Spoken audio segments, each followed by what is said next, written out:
തലസ്ഥാന നഗരത്തിൽ ഇന്നലെ രാവിലെ 11:30 മുതൽ തുടങ്ങിയ അസാധാരണമായ രക്ഷാദൗത്യം ഇപ്പോഴും തുടരുകയാണ്. ഈ മണിക്കൂറിലും ആമയിഴഞ്ചാൻ തോട്ടിൽ ശുചീകരണത്തിനിറങ്ങി മാലിന്യത്തോട്ടിൽ കാണാതായ ജോയിക്ക് വേണ്ടി തെരച്ചിൽ ഇപ്പോഴും തുടരുന്നു.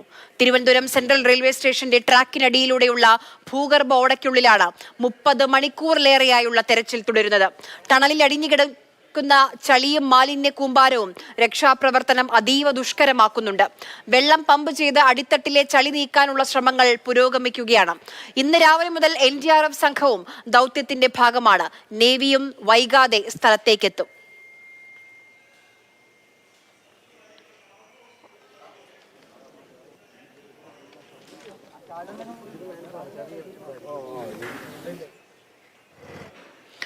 നമുക്കൊപ്പം വിവരങ്ങളുമായി പ്രശാന്ത് കൃഷ്ണയും അമൽ തേനമ്പറമ്പിലും രാഹുൽ ജി നാഥും ചേരുന്നുണ്ട്.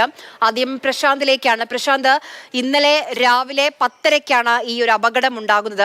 ഓട വൃത്തിയാക്കിയാൽ ഇറങ്ങിയ ജോയ് ഇതിൽ മുങ്ങിപ്പോകുന്നത് രാവിലെ 10:30-ഓടുകൂടിയാണ്. 11 മണിക്ക് തുടങ്ങിയ രക്ഷാപ്രവർത്തനമാണ്. ഒരു പകൽ കഴിഞ്ഞു, ഒരു രാത്രി കഴിഞ്ഞു, അടുത്ത പകൽ ഇതാ അവസാനിക്കുന്നു.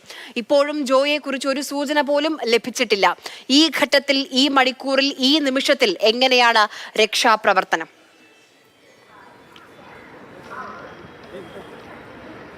ആര്യ, പ്രതീക്ഷാ നിർഭരമായ രക്ഷാപ്രവർത്തനം നമുക്ക് 29-30 മണിക്കൂർ പിന്നിടുന്ന അവസരത്തിൽ പറയാറായിട്ടില്ല. കാരണം ജോയി എവിടെ എന്ന ചോദ്യത്തിന് ഇപ്പോഴും ഈ 30 മണിക്കൂർ പിന്നിടുമ്പോഴും ഉത്തരം ലഭിച്ചിട്ടില്ല. കാരണം ജോയി ഈ ആമയിഴഞ്ചാൻ തോടിൻ്റെ ഈ 1ാമത്തെ പ്ലാറ്റ്ഫോമിനും 5ാമത്തെ പ്ലാറ്റ്ഫോമിനും ഇടയിലുള്ള ഭാഗത്ത് എവിടെയോ കുടുങ്ങി കിടക്കുന്നു എന്ന ഒരു വിലയിരുത്തലിൻ്റെ അല്ലെങ്കിൽ നിഗമനത്തിൻ്റെ അടിസ്ഥാനത്തിലുള്ള തിരച്ചിൽ മാത്രമാണ് നടന്നുകൊണ്ടിരിക്കുന്നത്. രാവിലെ 1ാമത്തെ പ്ലാറ്റ്ഫോമിനും 3ാമത്തെ പ്ലാറ്റ്ഫോമിനും ഇടയിലുള്ള വലിയ പരിശോധന തിരച്ചിൽ നടത്തിയിരുന്നു. ഏറ്റവും വലിയ പ്രതിസന്ധി മാലിന്യം തന്നെയാണ്. മാലിന്യം കുന്നുകൂടി കിടക്കുന്നു, അത് 3-4 തട്ടായി കിടക്കുന്നു. ഇതിനിടയിലൂടെ വെള്ളം, അതിനടിയിൽ മാലിന്യം. അപ്പോൾ ഇതിനിടയിലൂടെയാണ്, ഈ വെള്ളമുള്ള ഭാഗത്താണ് സ്കൂബ ഡൈവിംഗ് ടീം അവർ നുഴഞ്ഞെത്തിയുള്ള പരിശോധനയെല്ലാം നടത്തുന്നത്.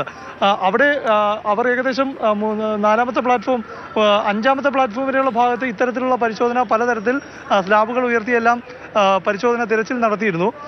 അപ്പോഴും ഒരു സമഗ്രമായി 1ാമത്തെ പ്ലാറ്റ്ഫോം മുതൽ ഈ 5ാമത്തെ പ്ലാറ്റ്ഫോം വരെയുള്ള ഭാഗത്ത് ജോയി എവിടെയെങ്കിലും കുടുങ്ങിക്കിടപ്പുണ്ടോ എന്ന കാര്യത്തിൽ ഇല്ല എന്ന് പൂർണ്ണമായും ഉറപ്പുവരുത്താൻ അവർക്ക് ആയിട്ടുമില്ല. കാരണം ആ തരത്തിൽ മാലിന്യങ്ങൾ കുന്നുകൂടിയിരിക്കുകയാണ്. ഇതിനിടയിൽ വെള്ളത്തിൻ്റെ സാന്നിധ്യമുണ്ട്. അപ്പോൾ എവിടെയാണ് കിടക്കുന്നുണ്ടെങ്കിൽ പോലും അതിൽ ഒരു 100% അവിടെ കിടപ്പില്ല എന്ന് ഇപ്പോൾ നടക്കുന്ന പ്രവൃത്തി 5ാമത്തെ പ്ലാറ്റ്ഫോമിൻ്റെ ഭാഗത്തുള്ള ഈ ആമയിഴഞ്ചാൻ തോടിൻ്റെ സ്ലാബുകൾ ഉയർത്തി മാറ്റിയ ശേഷം അവിടെ വലിയ തോതിൽ വെള്ളം പമ്പ് ചെയ്യുകയാണ്. ഇറിഗേഷൻ്റെ വെള്ളം പമ്പ് ചെയ്ത് ഇവിടേക്ക്, ഈ നമ്മളിപ്പോൾ കാണുന്നത് 5ാമത്തെ പ്ലാറ്റ്ഫോമിൻ്റെ അവിടുത്തെ സ്ലാബിൽ നിന്ന് ഏകദേശം 10 മുതൽ 15 മീറ്റർ വരെ ദൂരമാണുള്ളത്, അകലമാണുള്ളത്. അപ്പോൾ അവിടെ വെള്ളം പമ്പ് ചെയ്യുമ്പോൾ ഇവിടുന്ന് പുറത്തേക്കുള്ള, അതായത് ഈ ആമയിഴഞ്ചാൻ തോടിൻ്റെ തമ്പാനൂർ ഭാഗത്ത് നിന്ന് പവർ ഹൗസ് റോഡിലേക്കുള്ള തോട് എത്തിച്ചേരുന്ന ഭാഗമാണ്. അവിടെ 5ാമത്തെ പ്ലാറ്റ്ഫോമിൽ വെള്ളം കൂടുതലായി പമ്പ് ചെയ്യുമ്പോൾ ഇവിടേക്ക് മാലിന്യം ഒഴുകി വരും. വെള്ളത്തിൻ്റെ ഒഴുക്ക് കൂടും. അതിലൂടെ കൂടുതൽ മാലിന്യങ്ങൾ എവിടെയെങ്കിലും കുടുങ്ങിക്കിടക്കുന്ന ഒഴുകി വരുമെന്നതാണ്. അതായത് ഈ ഭാഗത്ത് എവിടെയെങ്കിലും ജോയി അകപ്പെട്ടിട്ടുണ്ടെങ്കിൽ ഒഴുകിയെത്തും എന്ന ഒരു പ്രതീക്ഷയിലാണ്. പക്ഷേ അപ്പോഴും ഒരു മനുഷ്യൻ്റെ വേണ്ടിയുള്ള തിരച്ചിലാണ്. ആ ആൾ എവിടെയെന്നറിയില്ല. ഇത്രയും സമയം ഇതുപോലൊരു സ്ഥലത്ത് കുടുങ്ങി കിടക്കുമ്പോൾ ആൾക്ക് ജീവൻ ഉണ്ടാകുമോ തുടങ്ങിയ കാര്യങ്ങളിലെല്ലാം തന്നെ ആളുടെ ജീവൻ്റെ കാര്യത്തിലടക്കമുള്ള സംശയങ്ങളുണ്ട്. ഇപ്പോൾ ആളെ കണ്ടെത്തുക എന്ന തരത്തിലേക്ക് ഈ തിരച്ചിൽ മാറിക്കൊണ്ടിരിക്കുന്നു. മന്ത്രിയും മേയറും എല്ലാം തന്നെ, കളക്ടറും എല്ലാം തന്നെ ഇവിടെ സ്ഥലത്തുണ്ട്. അവരൊരു പ്രവർത്തനങ്ങൾ ഏകോപിപ്പിക്കുന്നുണ്ട്. പക്ഷേ ഒന്നും തന്നെ ഫലപ്രാപ്തിയിലേക്ക് എത്തുന്നില്ല. ഈ ആൾ എവിടെയാണ്, ഈ കാണാതായ ശുചീകരണ തൊഴിലാളി എവിടെയാണെന്നുള്ള കാര്യത്തിൽ ഇപ്പോഴും വ്യക്തമായ ഉത്തരം കിട്ടിയിട്ടില്ല. ഏകദേശം 150 മീറ്റർ ഉണ്ട് തമ്പാനൂർ ഭാഗത്തെ ആമയിഴഞ്ചാൻ തോടിൻ്റെ തുടക്കം മുതൽ ഇവിടെ പവർ ഹൗസ് റോഡിൻ്റെ നമ്മൾ ഈ കാണുന്ന, ഞാൻ ഈ നിൽക്കുന്ന ഭാഗം വരെ. അപ്പോൾ ഇതിലെവിടെയും ജോയിയെ കണ്ടെത്താൻ സാധിച്ചിട്ടില്ല. രാവിലെ ഏകദേശം ഒരു 15 മീറ്റർ അകലെയായി ഒരു ഉച്ചയ്ക്ക് 12 മണിയോടെ ഈ റോബോട്ടിൻ്റെ ക്യാമറകളിൽ ഒരു മനുഷ്യ ശരീരത്തിന് സമാനമായ ഒരു രൂപം, ഒരു ദൃശ്യം ലഭിച്ചിരുന്നു. അതിൻ്റെ അടിസ്ഥാനത്തിലായിരുന്നു ആ സമയത്ത് പരിശോധന. പക്ഷേ പിന്നീട് ഈ പരിശോധന നടത്തിയ അവർ 15 മീറ്റർ അകലെയാണ് ഇത് കണ്ടിരുന്നെങ്കിൽ ഏകദേശം 40 മീറ്റർ വരെ അകത്തേക്ക് പോയ ശേഷം സ്കൂബ ഡൈവിംഗ് ടീം പറഞ്ഞത് അവിടെ അവർക്കൊന്നും കണ്ടെത്താൻ സാധിച്ചില്ല എന്നാണ്. പക്ഷെ അപ്പോഴും അവർ ഒരു കാര്യം വ്യക്തമായി പറയുന്നുണ്ട്, എവിടെയെങ്കിലും ഏതെങ്കിലും ഭാഗത്ത് മറ്റേതെങ്കിലും ഭാഗത്ത് അവർ കടന്നുപോയ ഗ്യാപ്പിലൂടെ അല്ലാതെ എവിടെയെങ്കിലും ആരെങ്കിലും കുടുങ്ങിക്കിടപ്പുണ്ടോ എന്ന കാര്യത്തിൽ അവർക്കൊരു 100% സ്ഥിരീകരണം നടത്താൻ സാധിക്കില്ല. ഇപ്പോൾ അമൽ കൂടി ചേരുന്നുണ്ട്. അമലെ, ഇനിയിപ്പോൾ നേവി വരുമെന്ന് വരാനുള്ള തയ്യാറെടുപ്പിലാണ്. നേവി വന്നു കഴിഞ്ഞാലും NDRFും അതുപോലെ തന്നെ NDRF-ഉം ഇപ്പോൾ ഫയർഫോഴ്സും എല്ലാം നടത്തിക്കൊണ്ടിരിക്കുന്ന ഒരു ദൗത്യം. അതിനപ്പുറത്തേക്ക് അവർക്ക് ഈ പരിമിതിയിൽ നിന്ന് എത്രത്തോളം ജോയിയെ കണ്ടെത്തുക എന്ന ലക്ഷ്യത്തിലേക്ക് നമ്മൾ റോബോട്ടുകൾ പരിശോധന നടത്തി.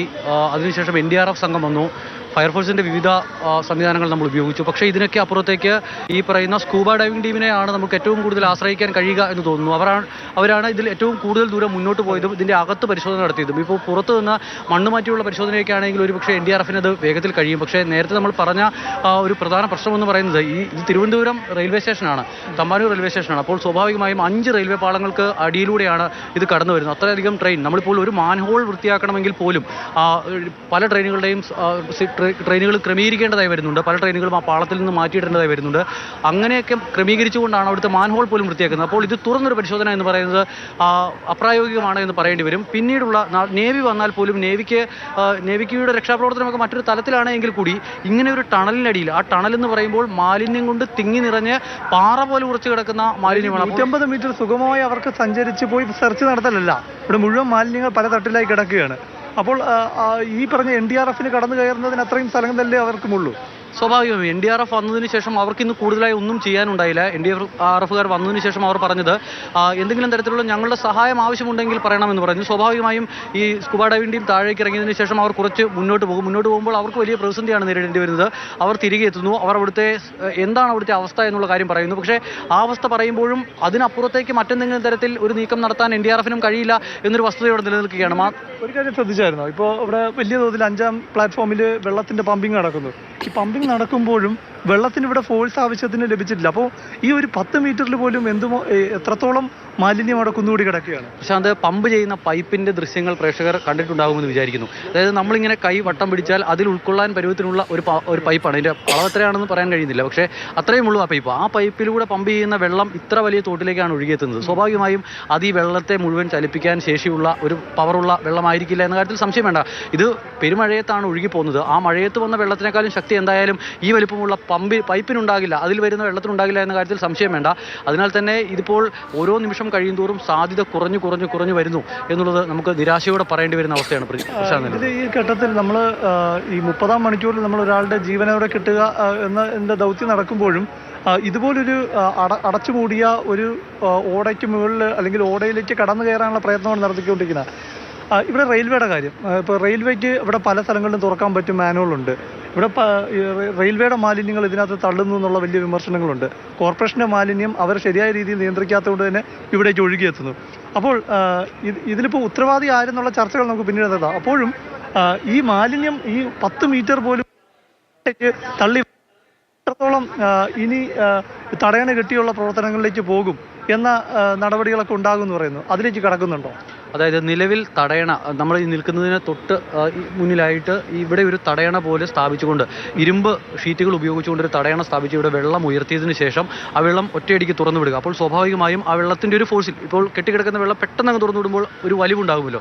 അപ്പോൾ അത് ഇവിടെ മുതൽ ഇതിൻ്റെ തുടക്കം, അതായത് തമ്പാനൂർ വരെയുള്ള ഭാഗത്തു നിന്നും അങ്ങനെ തുറന്നു വിടാനൊരു പ്ലാനിങ് ആദ്യം ഉണ്ടായിരുന്നു. പക്ഷേ അത് നിലവിൽ ഉപേക്ഷിച്ചിട്ടുണ്ട്. കാരണം അങ്ങനെ ചെയ്തതുകൊണ്ട് വെള്ളം വരില്ല. അതായത് ഈ താഴെ പോയ സ്കൂബ ഡൈവിംഗ് ഉദ്യോഗസ്ഥരോട് നമ്മൾ സംസാരിക്കുമ്പോൾ അവർ പറയുന്നത് ഏറ്റവും പ്രധാനപ്പെട്ട ഒരു കാര്യം എന്ന് പറയുന്നത് പാറകൾക്കിടയിലൂടെ നീരുറവ് വരുന്നത് പോലെയാണ് പല സ്ഥലങ്ങളിലും വെള്ളം പുറത്തേക്ക് വരുന്നതെന്നാണ്. അപ്പോൾ അങ്ങനെയുള്ള സ്ഥലത്ത് ഇപ്പോഴത്തെ ഈ ഒരു പ്രവർത്തനം ഒരുപക്ഷെ ഗുണമാകണമെന്നില്ല. പിന്നെ മറ്റൊരു സാധ്യത എന്ന് പറയുന്നത് ഈ തമ്പാനൂർ ഭാഗത്തു നിന്നും ഷട്ടർ വെച്ച് വെള്ളം മുഴുവനായി ബ്ലോക്ക് ചെയ്യുക.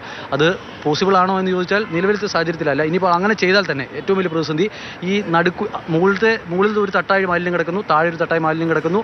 അതായത് കനം കുറഞ്ഞ മാലിന്യം മുകളിലും കട്ടി കൂടിയ മാലിന്യം താഴെയും നടുക്കൂടി വെള്ളം ഒഴുകുന്നു. അപ്പോൾ സ്വാഭാവികമായും ഈ വെള്ളത്തിൻ്റെ ഒഴുക്ക് നിലച്ചിട്ടുണ്ടെങ്കിൽ ഈ മാലിന്യം രണ്ടും മുകളിലെയും താഴെയും മാലിന്യം ഒന്നാകുന്ന അവസ്ഥ വരും. സ്വാഭാവികമായും അതിനിടയിൽ എവിടെയെങ്കിലും കുടുങ്ങിപ്പോയിട്ടുണ്ടെങ്കിൽ രക്ഷാപ്രവർത്തനം പിന്നീട് അവസാനിപ്പിക്കുന്നതാകുന്നു. നേരത്തെ സംസാരിച്ച മന്ത്രി വി ശിവൻകുട്ടി പറയുകയുണ്ടായി, ഈ കനത്ത മഴയിൽ, ഇന്നലത്തെ ഉണ്ടായ കനത്ത മഴയിലാണല്ലോ ഈ അദ്ദേഹം ഉൾപ്പെടുന്നത്, ഈ ഇതിൽ അപകടത്തിൽപ്പെടുന്നത്.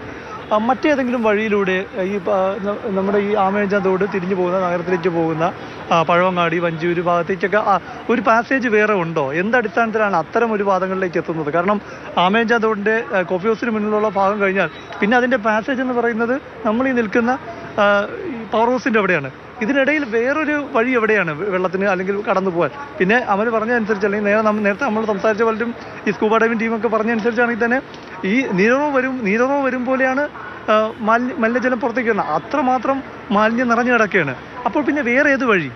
അതായത് മന്ത്രി പറഞ്ഞപ്പോൾ പറഞ്ഞു പോയൊരു അബദ്ധം എന്നതിനപ്പുറത്തേക്ക് ഇതിനെ കാണണം എനിക്ക് തോന്നുന്നില്ല. കാരണം എത്ര ശക്തിയായി ഒഴുകി വന്നാലും ഈ ഉദ്യോഗസ്ഥരടക്കം താഴേക്ക് ഇറങ്ങി അവരുടെ കഴിവിൻ്റെ പരമാവധി അവരുടെ പൂർണ്ണ ശക്തിയും ഉപയോഗിച്ച് വകഞ്ഞു മാറ്റി മുന്നോട്ട് കുറച്ചടി പോകാൻ ശ്രമിക്കുമ്പോൾ പോലും അത് നടക്കുന്നില്ല. അതായത് പാറ തള്ളി മാറ്റുന്ന പോലെ തള്ളി മാറ്റേണ്ടി വരുന്ന ഒരു അവസ്ഥയാണെന്നാണ് ഈ ഉദ്യോഗസ്ഥർ പറയുന്നത്. നമ്മുടെ പ്രതീക്ഷ അസ്തമിക്കുന്ന തരത്തിലാണ് ഇപ്പോൾ കാര്യങ്ങൾ മുന്നോട്ട് പോകുന്നത്. സ്വാഭാവികമാണ്. കാരണം ഇത്രയും മണിക്കൂറുകളായി ഒരു മനുഷ്യ ജീവനാണ് മാലിന്യ കൂമ്പാരത്തിൽ കുടുങ്ങിക്കിടക്കുന്നത്.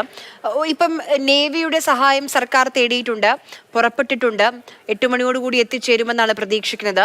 നേവി കൂടി വരുന്ന സമയത്ത്, അല്ലെങ്കിൽ നേവി വന്നു കഴിഞ്ഞാൽ ഈ രക്ഷാപ്രവർത്തനത്തിൽ അതിന്റെ രീതിയിൽ എന്ത് മാറ്റമാണ് നമ്മൾ പ്രതീക്ഷിക്കുന്നത്? ആര്യ, നേവി വന്നതിന് ശേഷമുള്ള അവരുടെ ഓപ്പറേഷൻ പ്രൊസീജിയർ എന്താണെന്ന്, SOP എന്താണെന്നെല്ലാം അറിയാനിരിക്കുകയാണ്. കാരണം ഇതുപോലൊരു ദൗത്യം സാധാരണഗതിയിൽ ഒരു രക്ഷാപ്രവർത്തനം ഒരാളെ കടലിലോ കായലിലോ അല്ലെങ്കിൽ പുഴയിലോ ഒക്കെ കാണാതാകുമ്പോൾ നമ്മൾ ഇത്തരത്തിലോ അല്ലെങ്കിൽ ഒരു ദുരന്തമുണ്ടാകുമ്പോഴുള്ള രക്ഷാപ്രവർത്തനങ്ങൾ നമ്മൾ കണ്ടിട്ടുണ്ട്. ഇത് അങ്ങനെയല്ല. ഇത് തികച്ചും വ്യത്യസ്തമാണ്. ഒരു പൂർണ്ണമായും പറഞ്ഞ പാറ പോലെ ഉറച്ചിരിക്കുന്ന മാലിന്യങ്ങൾക്കിടയിലൂടെ മലിനജലം ഒഴുകി വരുന്ന പല തട്ടിൽ പാറ പോലെ ഉറച്ചിരിക്കുന്ന ഇടയിലൂടെ പല തട്ടിലൂടെ മലിനജലം ഒഴുകി വരുന്ന ഒരു കനാലാണ്. ആ കനാലിനകത്ത് ഒരാൾ അകപ്പെട്ടു പോയിരിക്കുകയാണ്. അവിടെ നേവി വന്ന് ഏത് തരത്തിലുള്ള പ്രവർത്തനമാണ് നടത്താൻ പോകുന്നത്, രക്ഷാപ്രവർത്തനമാണെന്നത് നമ്മൾ ഇരുന്നറിയേണ്ട കാര്യമാണ്. തീർച്ചയായും സർക്കാർ സഹായം തേടിയിട്ടുണ്ട്. 8 മണിയോടുകൂടി നേവിയും ഈ രക്ഷാപ്രവർത്തനത്തിന്റെ ഈ ദൗത്യത്തിന്റെ ഭാഗമാകും. പക്ഷെ അപ്പോഴും പ്രതീക്ഷകൾ പറയാൻ ആഗ്രഹിക്കുന്നില്ല എങ്കിലും അത് അസ്തമിച്ചുകൊണ്ടിരിക്കുകയാണ്. ഇത്രയധികം മണിക്കൂറുകളായി ഒരു മനുഷ്യജീവനാണ് മാലിന്യ കൂമ്പാരത്തിൽ കുടുങ്ങിക്കിടക്കാൻ തുടങ്ങിയിട്ട്.